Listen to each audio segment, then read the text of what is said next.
Esta apresentação é um oferecimento dos amigos do Ministério da Amazing Facts. Olá, amigos! Eu sou o Handerheim da Amazing Facts Brasil, um ministério dedicado a trazer conteúdos incríveis da Bíblia de maneira clara e fácil de entender.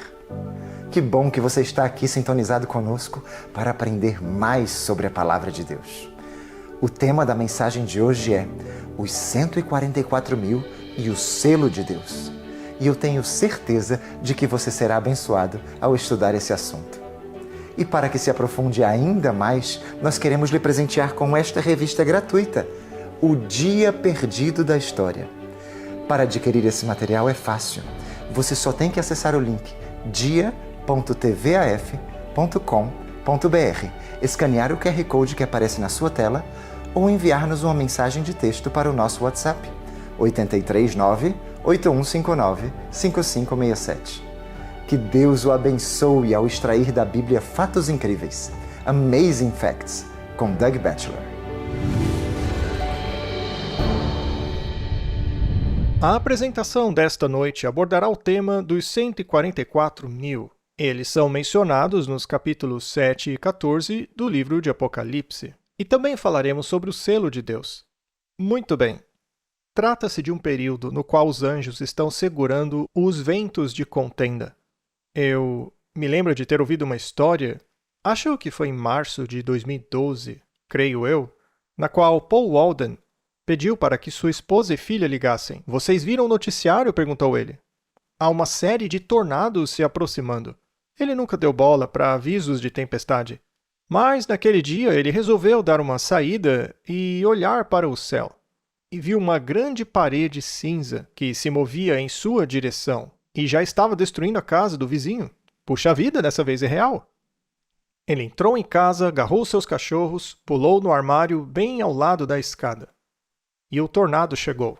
Muita gente diz que quando um tornado passa por uma casa, a sensação é de um trem de carga passando. A casa inteira começou a tremer e ele estava com as suas duas mãos na porta. Com todas as suas forças, ele estava se segurando para manter a porta fechada, enquanto a sucção da tempestade estava tentando abrir a porta e sugá-lo. E não demorou muito tempo até que o barulho diminuísse e o tornado passasse. Ele então teve coragem de sair e veja só a foto do que ele viu quando saiu. A casa havia desaparecido. Ele saiu do armário e viu o céu azul. Tudo desapareceu, menos o armário e parte da escada. E ele disse que, pouco tempo depois que ele saiu do armário, começou uma chuva de granizo tão forte que parecia que ele estava apanhando com um taco de beisebol, disse ele.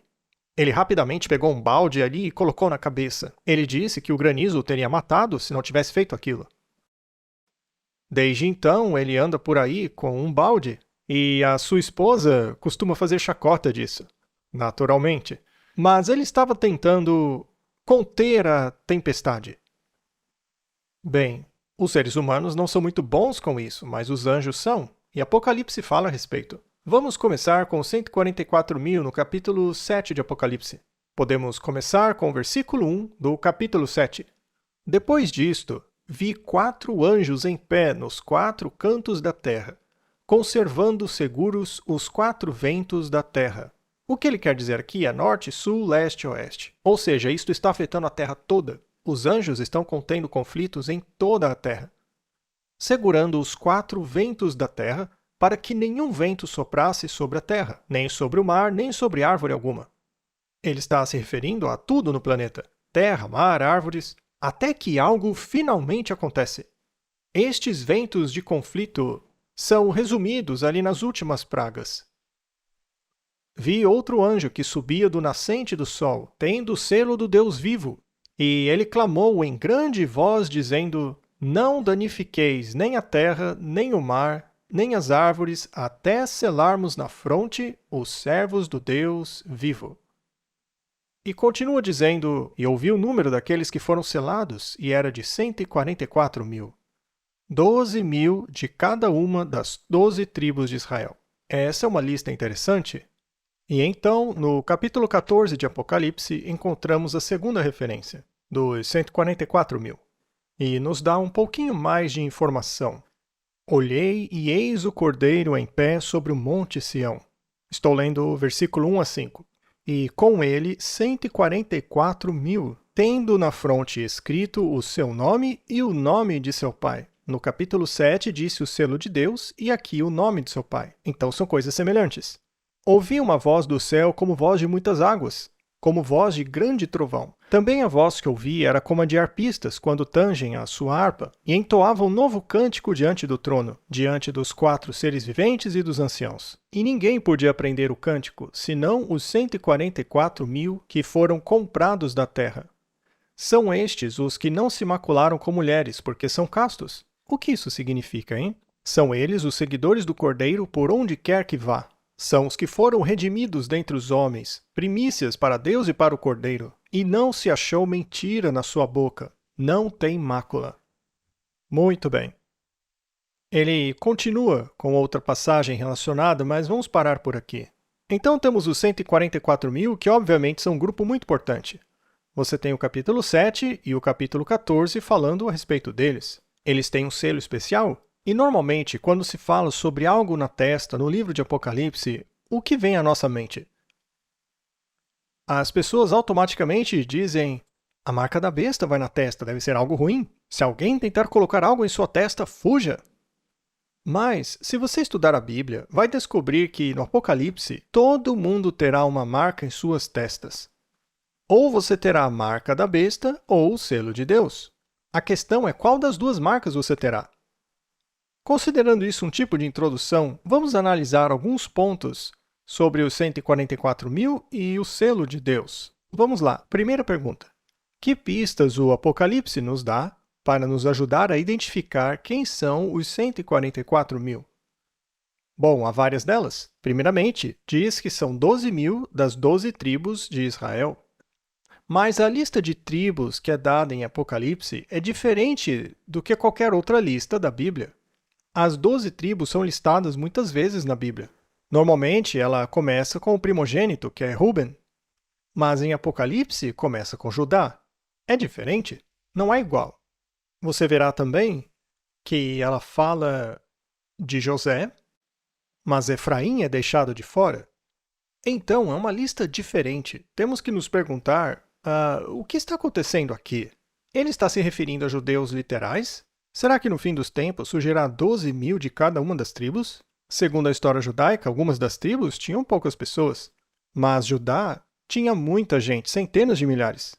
Então a ideia de obterem um número par de cada uma das tribos seria interessante, mas eu acho que ele está falando de judeus espirituais. O que quer dizer que podem ser judeus literais, podem ser pessoas adotadas no trono de Abraão por aceitarem a Cristo. E eu vou explicar por quê. Veja só. No Antigo Testamento, por exemplo, 2 Reis, capítulo 17, verso 6. 10 das tribos foram conquistadas pelos assírios centenas de anos antes de Jesus nascer. Veja só. No ano 9 de Oséias, o rei da Assíria tomou Samaria e transportou a Israel para a Assíria. Naquela época, Samaria era a capital do Reino do Norte. Posteriormente, o Reino do Sul, que era Judá, também foi aprisionado, mas eles voltaram. Mas os que foram levados para a Síria acabaram se misturando por lá e desapareceram como povo distinto. Mas Apocalipse menciona 12.000 vindos da tribo de Manassés. Ora, você pode me mostrar alguém da tribo de Manassés hoje? Ou Issacar? Ou Zebulon? Quando se fala de judeus hoje, tipicamente estamos falando de pessoas da tribo de Levi, Judá e Benjamim. Muito antes de Jesus nascer, a Bíblia explica o que aconteceu a essas tribos. Algumas delas voltaram e se uniram a Judá. Elas se casaram com a tribo de Judá. Então você não vai encontrar raças puras da tribo de Zebulon, Manassés, Issacar e assim por diante. Mas então, o que significa isso? Gálatas 3:29. E se sois de Cristo, também sois descendentes de Abraão e herdeiros segundo a promessa. Ou seja, por meio de Cristo, as promessas feitas aos judeus também se aplicam a você. Isso é maravilhoso. Foi Paulo que disse isso. Paulo também disse em Romanos 2:28-29, porque não é judeu quem o é apenas exteriormente, nem é circuncisão a que é somente na carne. Porém, judeu é aquele que o é interiormente, e circuncisão a que é do coração. Esta foi a mensagem de Jesus e João Batista. Eles disseram aos seus irmãos judeus: não fiquem pensando que Deus vai salvá-los por serem filhos de Abraão. Deus é capaz de suscitar das pedras filhos de Abraão. Jesus disse: muitos virão do Oriente e do Ocidente e se assentar-se-ão no reino com Abraão, Isaque e Jacó, ou seja, gentios de todo mundo. Mas os filhos naturais, aqueles que não crerem, ficarão nas trevas. O Novo Testamento é muito claro ao dizer que o Evangelho é para todos, todos que quiserem. Deus não faz acepção de pessoas. Então essa ideia de que os 144 mil serão apenas judeus legítimos não é ensinada na Bíblia. Deus não discrimina dessa maneira. Se forem descendentes de Abraão, são herdeiros conforme a promessa, ok? Está gostando da mensagem? Aproveite esse breve intervalo para se aprofundar ainda mais nesse tema e solicite seu brinde gratuito, a revista O Dia Perdido da História. Você só tem que acessar o link dia.tvaf.com.br, escanear o QR Code que aparece na sua tela ou enviar uma mensagem de texto para o nosso WhatsApp, 839-8159-5567. De volta com o pastor Doug Batchelor e que Deus o continue abençoando no estudo de hoje. Afinal, como será o retorno de Cristo? A Amazing Facts criou essa revista lindamente ilustrada que fala sobre os principais temas da volta de Jesus. Quais são os sinais de sua vinda? O que é o arrebatamento? Como se preparar? Também fala sobre o juízo. Quem são os 144 mil? E, é claro, o milênio e a nova terra. Tudo isso reunido em uma belíssima revista. Para encomendar o seu exemplar hoje mesmo, acesse aflivraria.com.br. Mas por que essa lista é dada e por que ela é única no livro de Apocalipse?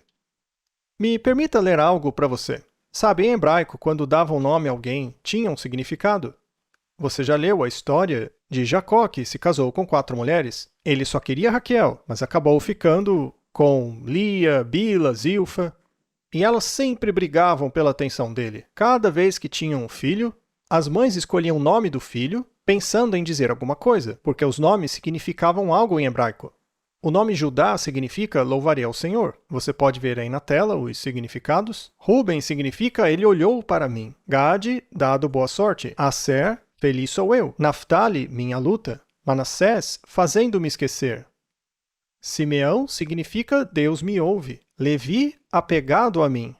Issacar, adquiriu-me. Zebulon, morada. José, Deus me acrescentará, e Benjamim, filho da sua mão direita. O que é fascinante é que se você pegar esses 12 nomes e ordená-los conforme aparecem em Apocalipse, veja a frase que forma.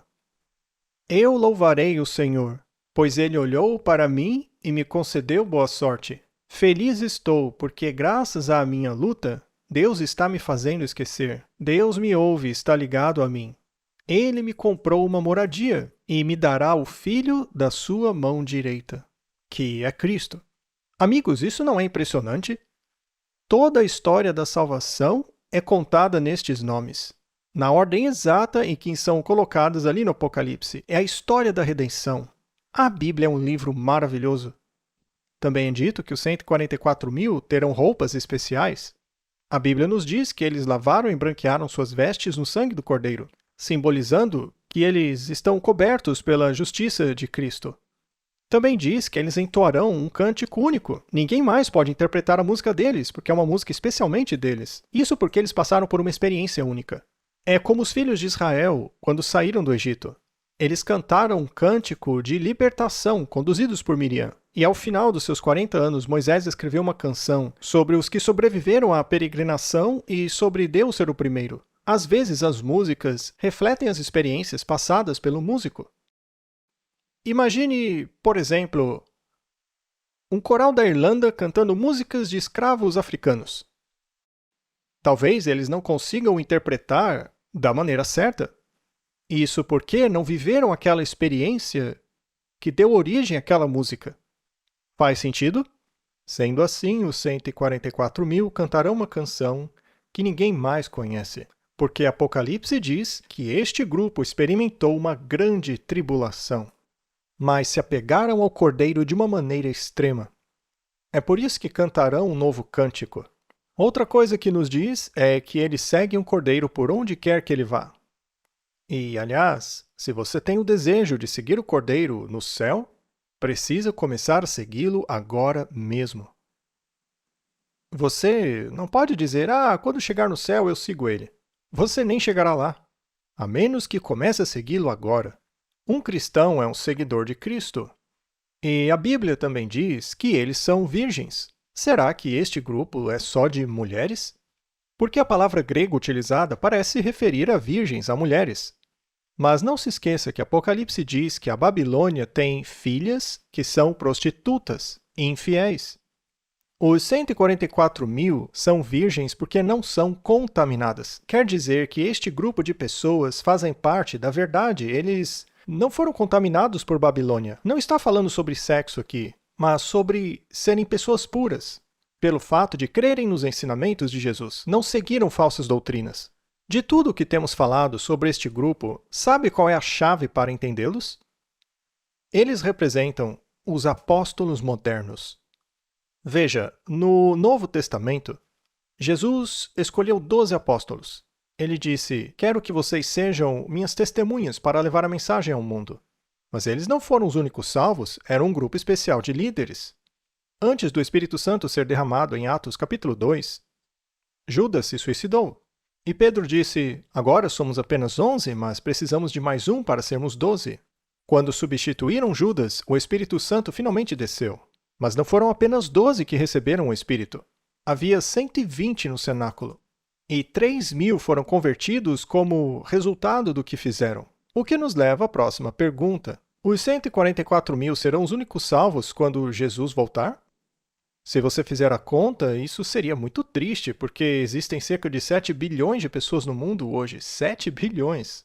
E se apenas 144.000 delas forem salvas, quer dizer que a sua chance é 1 em 50.000.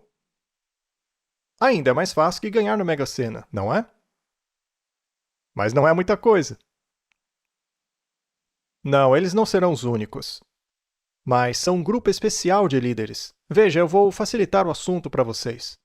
Da mesma forma que Jesus teve 12 apóstolos que o seguiam para onde quer que ele fosse, que tinham uma relação especial com ele, que cantavam com ele, e a Bíblia diz isso. Ele cantou com os 12.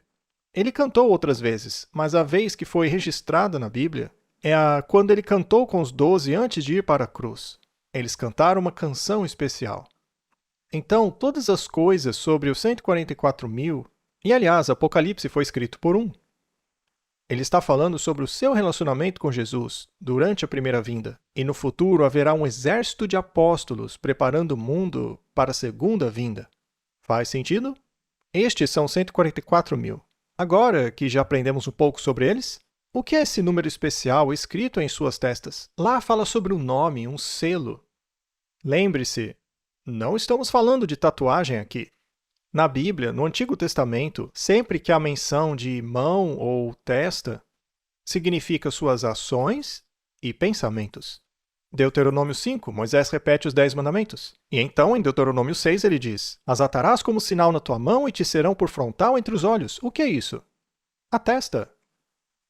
A lei deveria estar no coração. Outro símbolo. Na mão significa ação. E na testa, adoração, pensamentos. Vou deixar uma coisa bem clara aqui. Nos últimos dias, se você tem a lei de Deus em seu coração, em suas ações, na sua mente, você não terá a marca da besta. Se você não tem a lei de Deus em seu coração ou na sua mão, você terá a marca da besta. Será um ou outro. Agora vejamos Ezequiel 9. Normalmente achamos que marca é coisa ruim, mas Ezequiel 9 nos dá uma outra visão sobre isso. E aliás, Apocalipse está se referindo a Ezequiel, quando diz que todos em Jerusalém deveriam ser destruídos, exceto aqueles que tivessem essa marca colocada neles pelo anjo. Lá em Ezequiel, quem recebe a marca é salvo. Porque estes suspiram e gemem por causa das abominações, por causa de toda essa falsa adoração que acontecia em Israel. Quando você lê esse capítulo, você entende isso? Muito bem, qual é o selo de Deus? Agora que já falamos sobre os 144.000, vamos gastar um pouco de tempo falando sobre o selo de Deus. Orem por mim enquanto eu prossigo, porque eu quero realmente que vocês entendam este assunto. Primeiramente, o selo de Deus é o Espírito Santo. Você já sabia disso?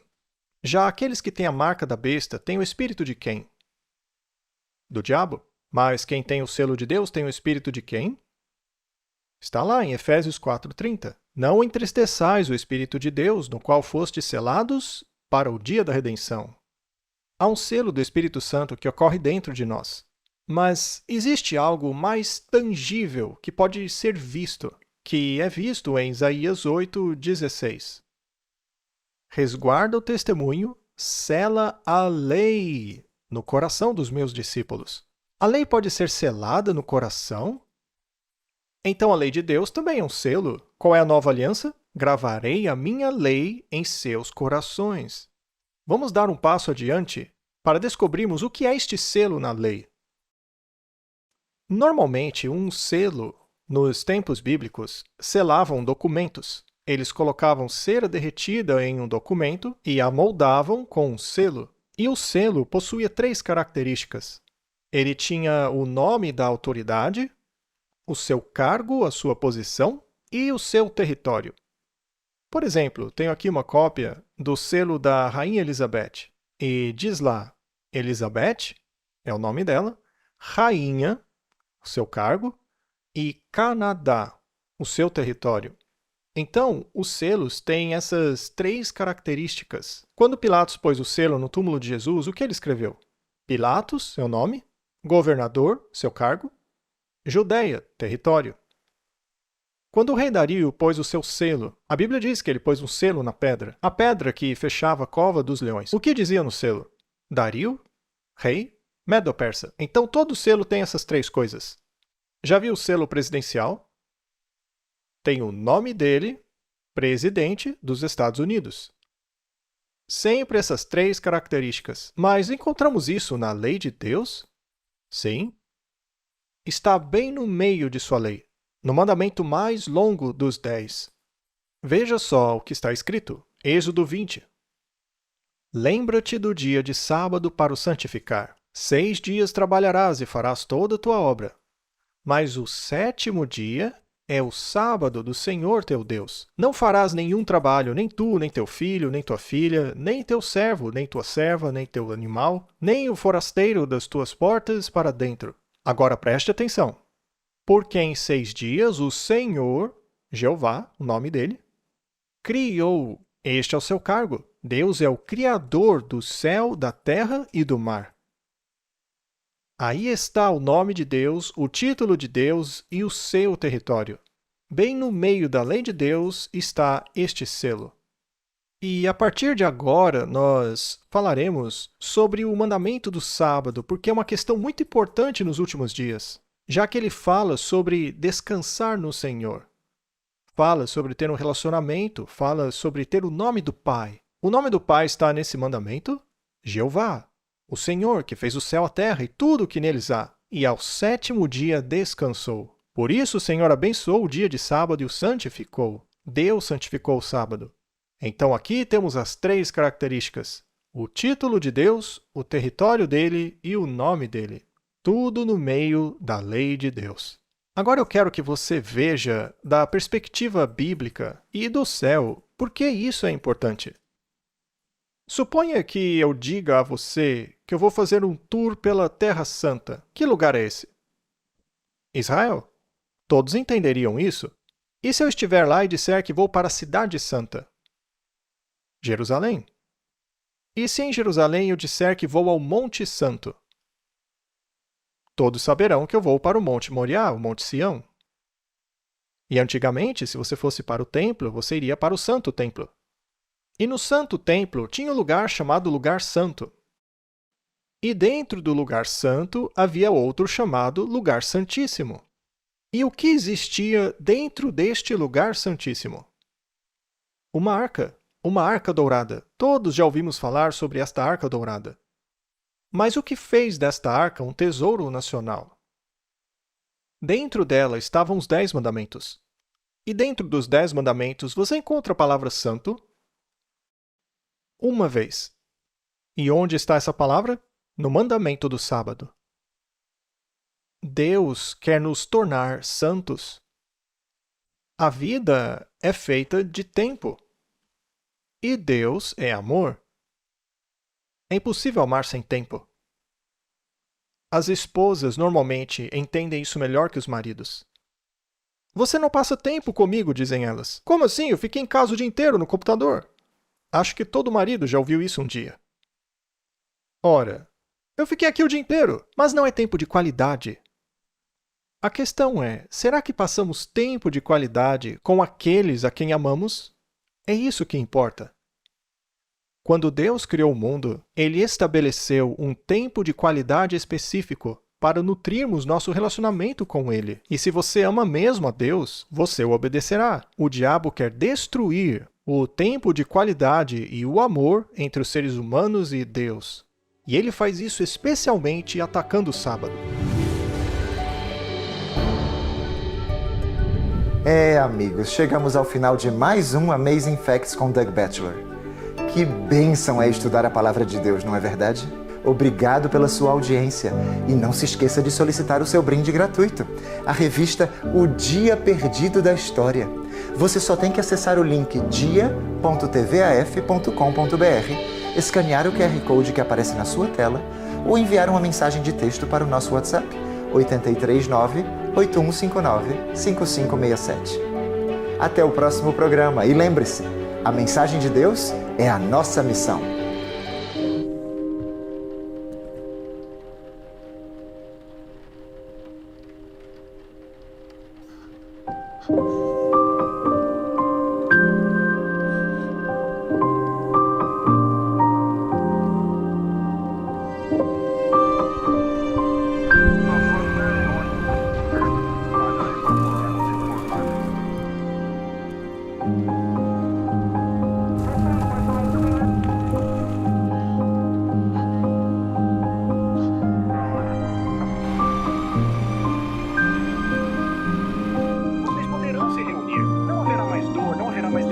de polícia, não haverá mais doenças, não haverá mais morte, não haverá mais sofrimento. Isso é real, amigos. Essa dor e miséria em nosso mundo nunca foi o plano de Deus. Ele vai trazer as coisas de volta ao seu plano original. Bem-aventurados os misericordiosos, porque eles herdarão a terra. Porque tive fome e me deste de comer. Sempre que fizeste a um destes meus pequeninos irmãos, a mim o fizestes.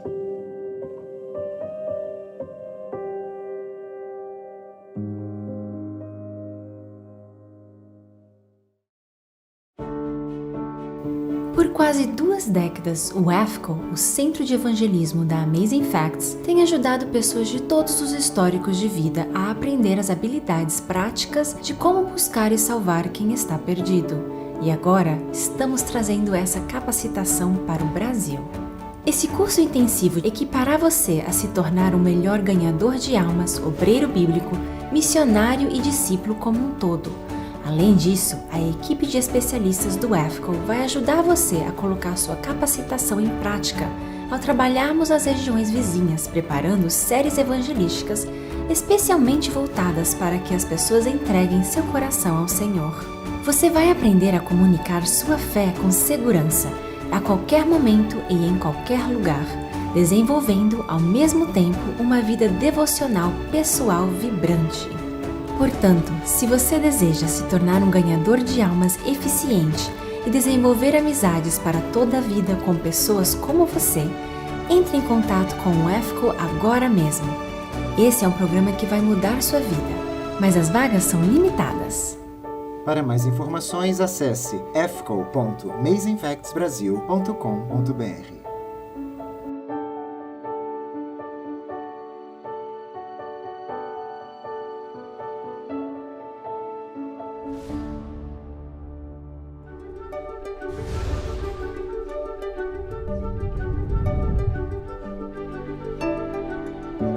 Esqueça de solicitar seu brinde gratuito de hoje. Vai ser uma bênção na sua vida. E obrigado pelo seu apoio de sempre, nos ajudando a levar o Evangelho de Jesus Cristo ao mundo. Esperamos que você esteja conosco na próxima semana, ao nos aprofundarmos na Palavra de Deus, explorando mais fatos incríveis.